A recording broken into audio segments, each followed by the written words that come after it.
법원이 티몬과 위메프에 포괄적 금지 명령을 내리면서 연쇄도산 우려가 커지고 있습니다. 국회에 나온 구영배 큐텐 대표는 동원할 수 있는 자금이 최대 800억 원이라고 밝혔습니다. 상장에 따른 부담을 덜기 위해 상장 폐지를 택하는 기업들이 늘고 있습니다. 하지만 투자자들은 헐값에 주식을 내놔야 한다며 반발하고 있습니다. 수도권 서부 지역 김포에 분당급 신도시가 조성됩니다. 서울 지하철 5호선과 연계해 총 4만 6천 호의 신규 주택이 공급될 예정입니다. 미국 대선이 가상자산 시장의 판도를 바꿀 것이란 기대가 커지고 있습니다. 양당의 대선 후보 모두 친가상자산 정책을 내걸면서 11월 강세론이 힘을 얻고 있습니다.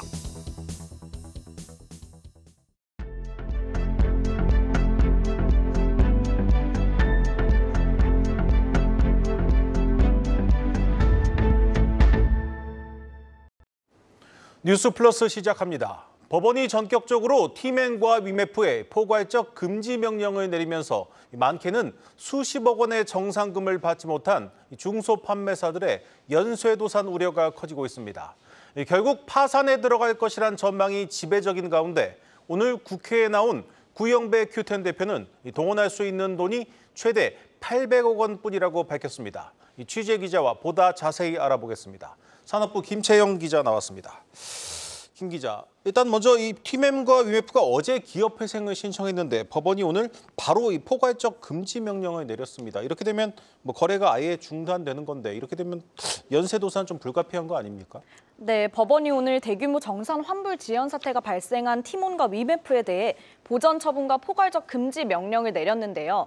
재산 보전 처분은 채무자의 재산을 묶어두는 것을 뜻하고 포괄적 금지 명령은 채권자가 채무자에 대한 강제 집행 등을 금지하는 것을 말합니다. 네. 이에 따라 티몬과 위메프는 영세 판매자 등 채권자에게 정산금을 지급하지 않게 됐는데요. 법조계에 따르면 이 처분과 명령은 회생 절차가 폐지되거나 회생 개시 결정이 기각되지 않는 이상은 유지가 됩니다. 만약 검찰 수사 결과 티몬 위메프의 불법 행위가 발견된다고 하더라도 이 결정은 유지된다는 관측이 나옵니다. 티몬과 위메프가 어제 기업회생을 앞서 선택했는데 두 회사가 기업회생으로 채권을 탕감받으면 판매자들은 정산금을 거의 돌려받지 못할 수도 있어서 입점 영세 자영업자들이 연쇄 도산할 수 있다는 우려가 큰 상황입니다.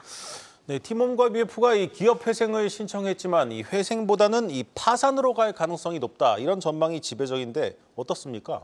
네, 우선 기업 회생 절차를 살펴보면요. 먼저 회생 절차가 개시되면 법원이 선임한 회계법인이 조사위원으로서 회사의 경제성을 조사하게 됩니다. 기업의 재무 건전성이 회복될 가망이 없다면 회계법인에서 청산 가치가 높거나 사업계획 수행 가능성이 낮은 것으로 판단해 법원이 회생 인가를 내리지 않아 파산 절차로 접어들 수 있게 되는 거죠. 관련 내용 회생법원 부장판사 출신 변호사 인터뷰 들어보시겠습니다. 확률상으로는 파산 80%, 사재 출연 10%, 그다음에 뭐 해외 인수 10% 그 정도?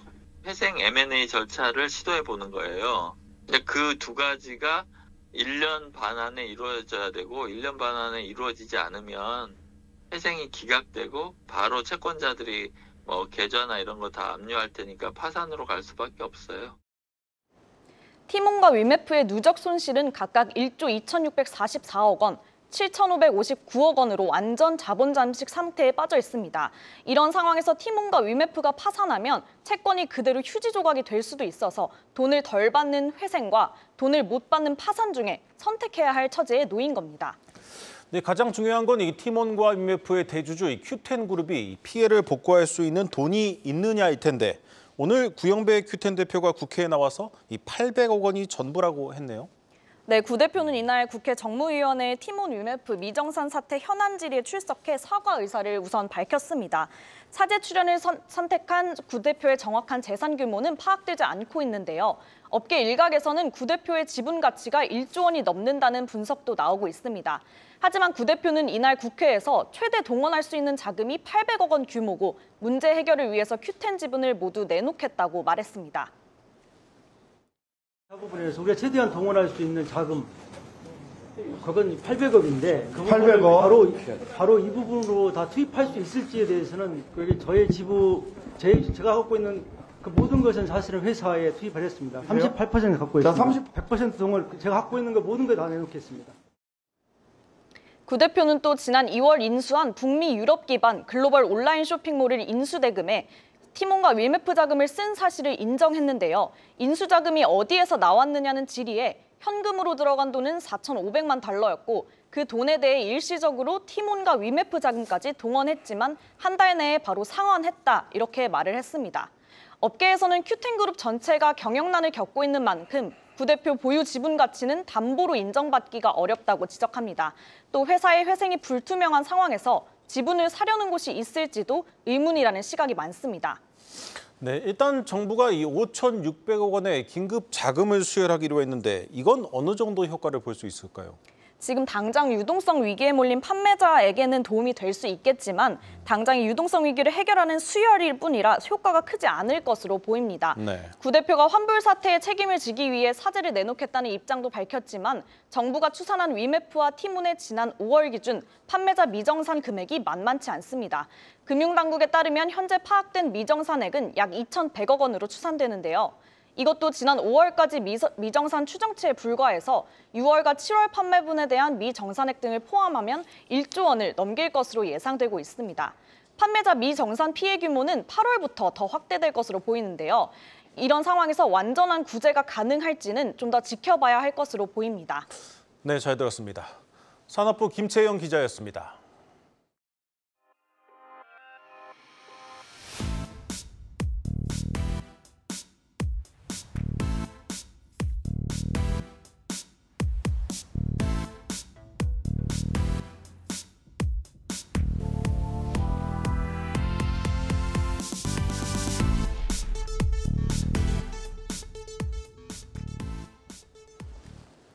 올해 들어 상장사 7곳이 자발적 상장 폐지에 나섰습니다. 이례적으로 늘어나고 있는 건데 정부의 기업 밸류업 프로그램으로 상장에 따른 부담이 늘어났기 때문이라는 일부의 분석도 나오고 있습니다.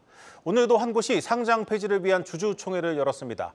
증권부 최민정 기자 나왔습니다. 최 기자 오늘 직접 다녀왔는데 이 주총을 연 곳 커넥트 웨이브라는 곳이죠?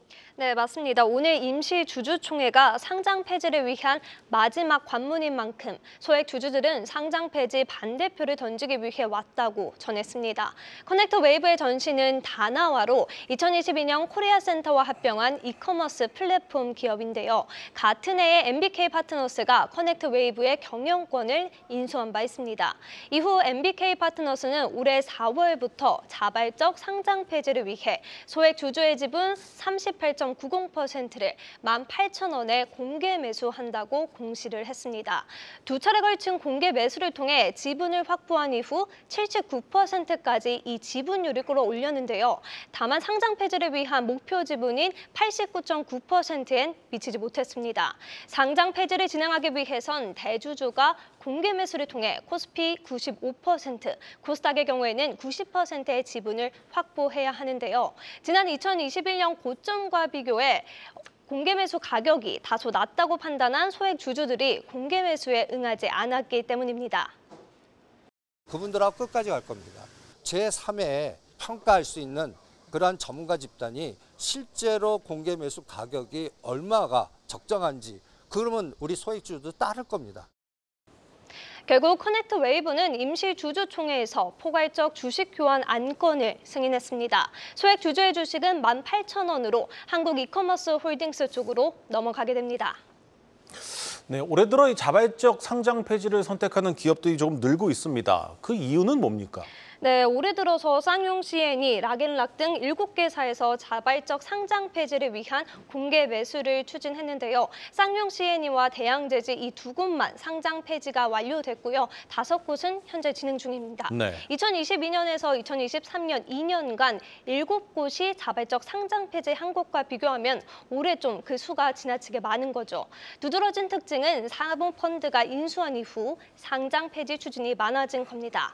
커넥트 웨이브의 상장 폐지를 추진하고 있는 MBK 파트너스는 비상장사를 목표로 경영 활동의 유연성과 의사결정의 신속함을 확보하기 위해 상장 폐지를 추진한다고 전했습니다. 사모펀드가 상장사를 인수한 뒤 자진 상장 폐지에 나서면요, 주주 간섭에서 벗어나 투자금을 회수할 수 있고 공시 의무도 덜어 신속한 의사결정을 할 수 있습니다.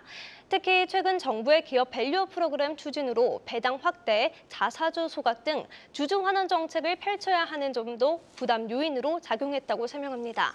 영업이익을 꾸준히 내고 있는 중견, 중소기업의 경우 상장을 통한 자금 조달보다는 상장 유지 비용이 더 들어간다고 판단한 것으로 풀이됩니다. 상장 폐지를 완료한 쌍용 C&E는 연간 영업이익이 1,800억 원대에 달하고 상패에 나선 제이시스 메디칼도 꾸준한 영업이익 상승세가 뒷받침되고 있습니다. 신성통상 역시 올해 초를 기준으로 이익 잉여금이 3,096억 원으로 상장을 유지하지 않고도 충분히 기업 활동이 가능합니다. 네, 하지만 이 주주들 입장에서는 이 대주주가 일방적으로 정한 값에 주식을 내놓을 수밖에 없는 겁니다. 이 반발이 상당할 것 같습니다. 네, 맞습니다. 상장 폐지에 나선 기업들이 그래서인지 연이어 공개 매수에 실패를 하고 있습니다. 신성통상도 지난 22일까지 진행한 1차 공개 매수에서 83.87%의 지분 확보에 그쳤는데요. 상장 폐지를 추진하기 위해 95%를 보유해야 하는데 약 11%가 모자란 겁니다. 순자산을 발행 주식 수로 나는 주당 순자산 가치보다 공개 매수 가격이 낮아 공개 매수의 매력을 낮춘 겁니다. 통상 공개 매수 가격은 최근 한 달에서 세 달 사이에 주가를 일정 수준으로 할증하는 방식으로 결정되는데요. 장기 투자 주주들은 응하지 않겠다는 입장입니다. 소액 주주들은 회사 측이 배당을 하지 않는 등 3개월 동안 고의적으로 주가를 하락시켰다고 의심하기도 합니다. 소액 주주들은 주식 모으기 운동 등을 통해 공개 매수를 저지하는 등 공개 매수 가격 산정 시 수익 가치, 자산 가치를 고려해 산정해달라고 요청하고 있습니다. 잘 들었습니다. 증권부 최민정 기자였습니다.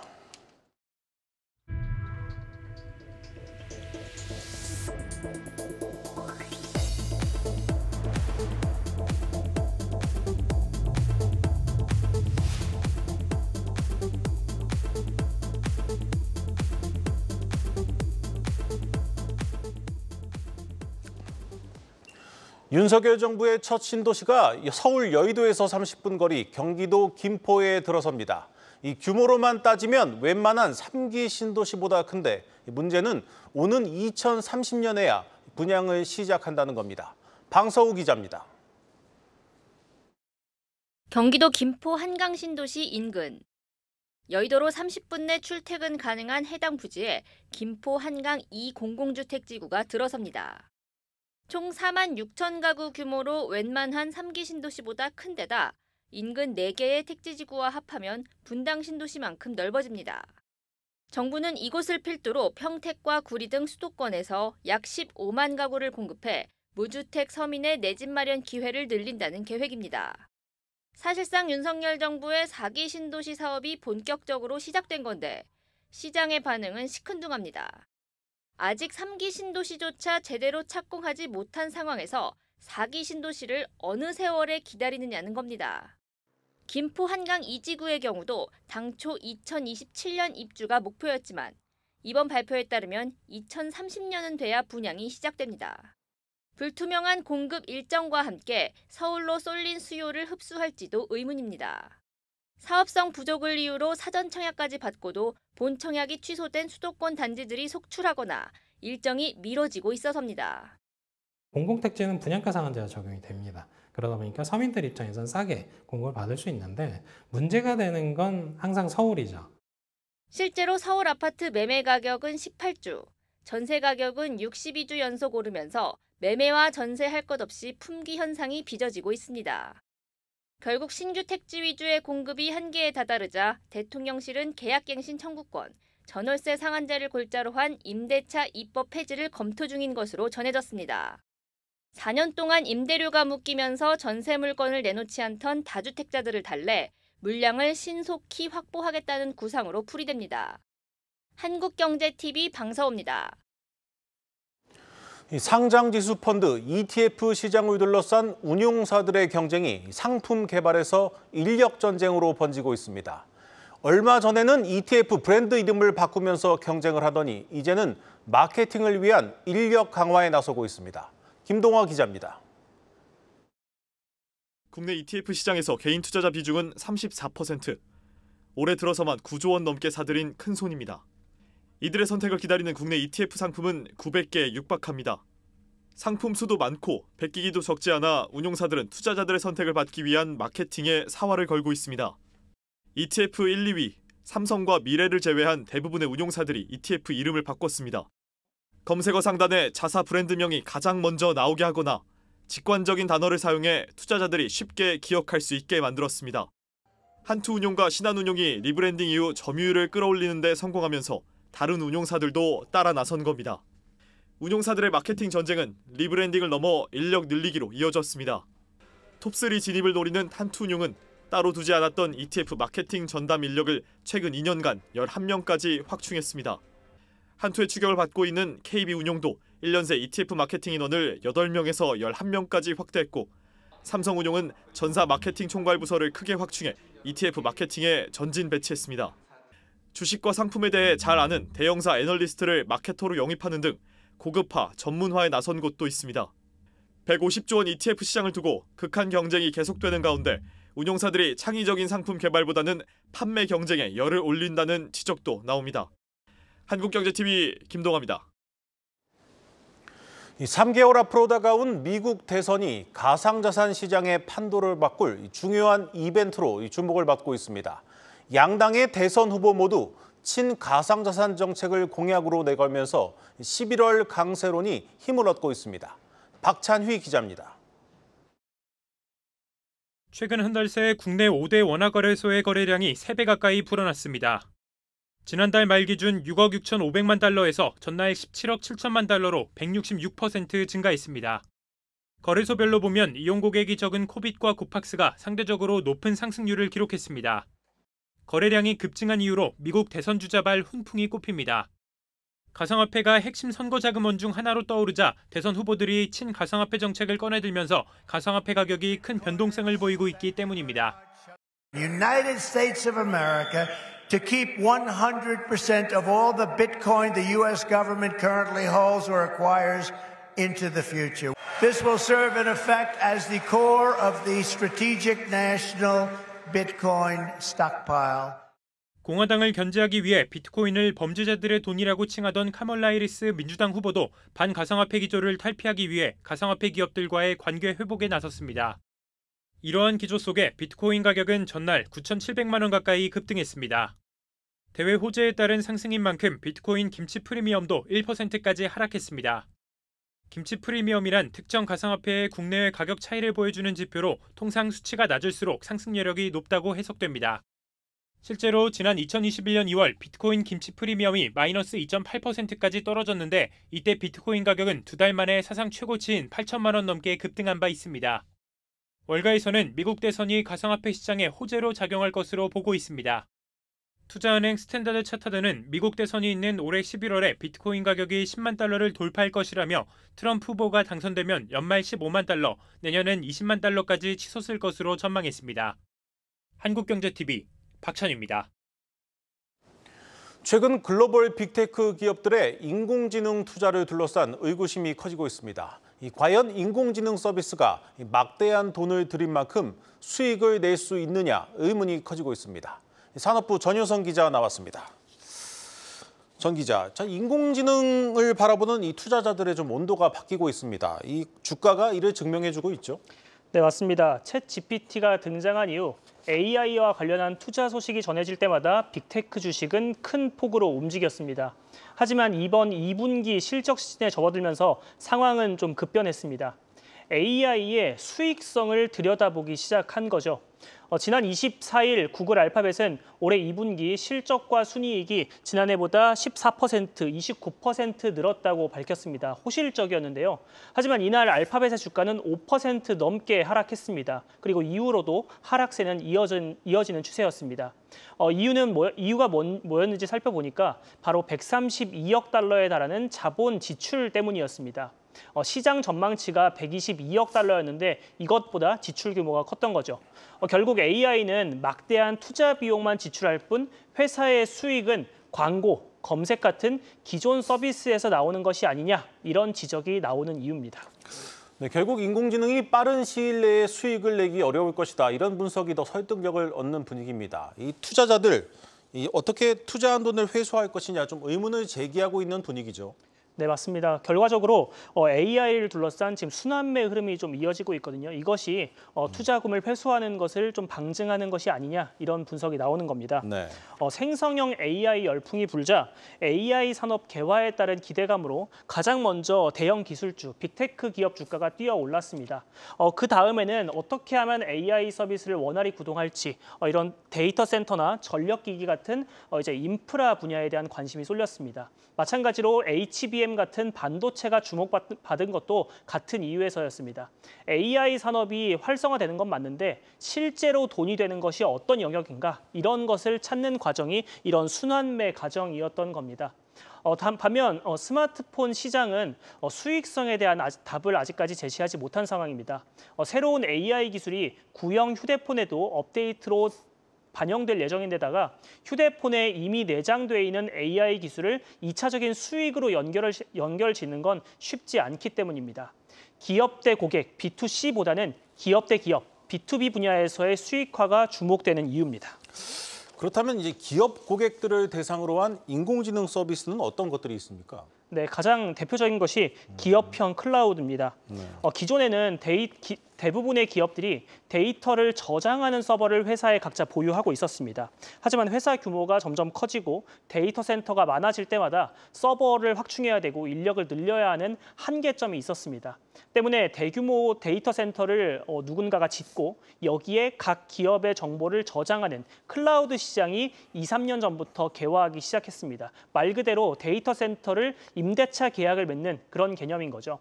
여기에 AI가 적용되면서 방점을 찍었습니다. AI가 클라우드 시스템을 최적화할 뿐 아니라 회의록 작성, 그리고 물품 재고가 얼마나 남아 있는지, 또 품목별 수익성 분석 같은 것을 도와줄 AI 도구까지 사내 시스템이 적용되기 시작한 거죠. 최근 데이터 서버와 기업형 클라우드 교체 수요가 늘어난 배경이 이런 이유에서였습니다. 현재 이 시장에서 가장 주목받는 기업으로는 삼성 SDS가 꼽히는데요. 이 회사는 생성형 AI가 적용된 업무 도구, 브리티 코파일럿과 패브릭스를 올해 런칭하기도 했습니다. 실제 삼성 SDS의 2분기 실적을 함께 보겠습니다. 2분기 클라우드 사업 부문의 실적을 보면 1년 전보다 25.1%나 늘어나는 것을 확인할 수 있습니다. AI가 적용된 검색 한 번, 그리고 챗 GPT에 물어보는 질문 한 번은 사실상 수익화하기가 쉽지 않지만 AI가 적용된 기업형 솔루션은 이처럼 수익화하는 것이 상대적으로 용이하다는 것을 입증한 셈이라고 할 수 있겠습니다. 아무래도 이 삼성그룹 계열사들이 적극적으로 쓰다 보니 좀 성장세가 두드러진 것 같습니다. 그렇다면 이 별다른 지원군이 따로 없는 네이버의 경우는 어떻습니까? 네, 사실 네이버가 국내에서는 전통 테크 기업으로 AI에 대한 좀 이제 관심을 많이 받고 있잖아요. 네. 네이버 역시 마찬가지로 클라우드 시장에서 네이버 클라우드를 앞세워서 이 기업형 AI 시장에 도전장을 낸 상황입니다. 다만 아직까지 매출액은 1분기 1,170억 원 수준으로 매출액이 크지는 않은 수준입니다. 하지만 네이버는 자체 AI 도구인 하이퍼 클로바 X를 활용하고 있다는 점이 강점으로 꼽히고 있습니다. 네이버 AI의 거대 언어 모델 LMM이 글로벌 빅테크에 비해서는 작다고 평가를 받는 상황이지만 마찬가지로 AI 투톱인 카카오의 AI 개발이 늦어지는 상황에서 네이버 AI가 국내 시장에 최적화된 솔루션이 될 것이라는 관측도 나오는 상황입니다. 전 세계를 장악한 구글 검색이 유독 우리나라에서는 네이버에 밀려서 힘을 쓰지 못하는 상황이잖아요. 기업형 AI 시장에서도 비슷한 흐름이 이어질지도 주목되는 부분이라고 할 수 있겠습니다. 네, 잘 들었습니다. 오늘 준비한 뉴스 플러스는 여기까지입니다. 함께해 주신 여러분 고맙습니다.